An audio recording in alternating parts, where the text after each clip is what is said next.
Getting out of the mind and remembering yourself is not an effort. It's always going to come with the relaxation. Yeah. It's effortless. It's not an effort.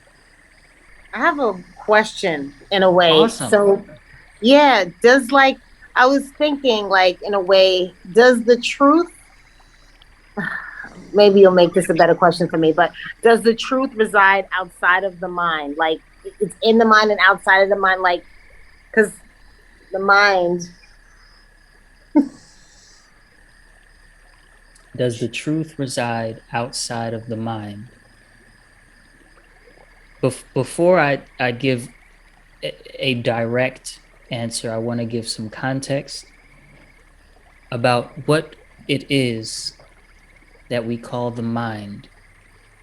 Yeah. What we call the mind is not an object, or should I say, it's not a solid object, it's not static.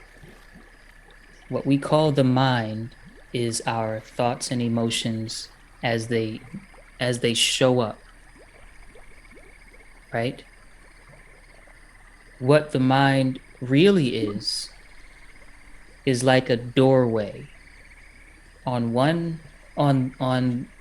the side of the doorway that you can't see because the door is it's an open doorway, but you can't see beyond the door, right? You're just not looking out there. And so on the side that you can't see of the doorway is the all, uh, the the all, right? And on the side of the doorway that you can see is your own mental space, you could say your conscious attention can touch, right? Not just like your pool of knowledge and things like that, but just really kind of what's here, what's swimming around in the mind space in any given moment, as you know, as and it's always changing. And so on one end of the doorway there's the all, which is why thoughts seemingly come from nowhere, right? You don't ask for any of your thoughts. You think tens of hundreds of thousands of thoughts a day. You don't, by your own willpower, construct any of them. They just show up. And so they come through this doorway and then you can see them. Make sense? My analogy? It's just an analogy, but okay. So this is what we call the mind, or this is the mind, and then what we call the mind is like this stream of thoughts, and we don't call the mind the all-knowing, even though it is. There's but one mind in the entire universe. It's not personal, but on the other side of the sort of doorway is your personal kind of what's happening in your mind space. But on the other side, it's the same for everyone. So, okay. So hopefully it doesn't have to be like understood on an expert level. It's just got to be digested before this next part. Okay. yeah, it was like it's not static. The way you described it as a doorway, yeah, I get it. Okay, cool, cool, cool. Good. So when dealing with the question, does the truth reside outside of the mind? The truth is the witness to both the all and the mind. The mind, as in my possessive thoughts, what I possess. The truth is the witness of both the all, the door, all three of the all, the doorway, and what I can see, what's inside the house, what's inside of the door. The truth is so simple that the mind itself, what we call the mind, meaning what swims up in my mental space, cannot grasp it and paint a picture of it, because it's just it just is, right? The way that we've learned to speak about things, you can hear the sound that I'm sharing, right? We say it is raining. but there's no object for it. It's just the way that we've been taught to speak, with the the subject, the what it's doing, and the sort of the three parts of speech. I don't want to say it wrong, but there's three parts of speech. One of them is the subject, the sort of object, and then the what is it, predicate, the thing that's happening. So,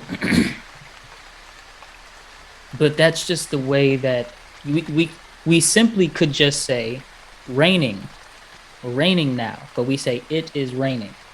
We say I am such and such, but the I am is not the one that's doing the such and such. It's either the body or the mind that's doing the such and such, not the I am. The I am, whenever we say I, what we're talking about is the God self, but we confuse it and take it to be the sort of body mind combination construct. The truth is the I am without the story, the witness without the personal interpretations of what it's witnessing, and without the changing nature of the things that it witnesses. It doesn't have that same changing, sort of always changing nature. When you were born, when you were first born, somehow you were already aware.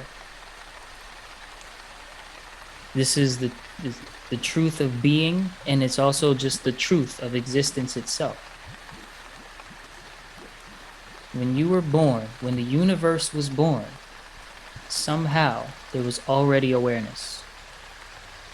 It wasn't personal. It didn't come with I am Queenie, I am Jackie, I am Judy. It was just aware. It just is. And that same awareness is, and I said during the meditation, when you woke up this morning, somehow you were already aware, even though you were asleep. And right before you wake up, there's oftentimes no dream, like right there in the when you start to cross over, the dream stops and the waking state sort of starts after a few seconds. And so even though you were asleep and for a moment there was total blank, something was already aware before the personal I, before the thing. And that is the truth. And luckily, that truth is still here. What makes it hard to see is habit. Simply habit. As soon as you go to shift your perception from looking from the person or the personal self to looking from the truth that is true always, habit switches you back. It's just habit. But the truth is here. It never leaves. I mean, why would it leave if awareness was not here? Where would the universe be? Where would anything be if there was not awareness? Right? Like you're outside, you can see sort of the sky and things on the right, or for inside, you can see the walls, you can see the ceiling fan, you can see all these things. Without awareness, where is the world? Right? Without awareness, where is sleep? Where is dream? Where is anything? Something is aware. That is the truth. That is I am. Without person, I am.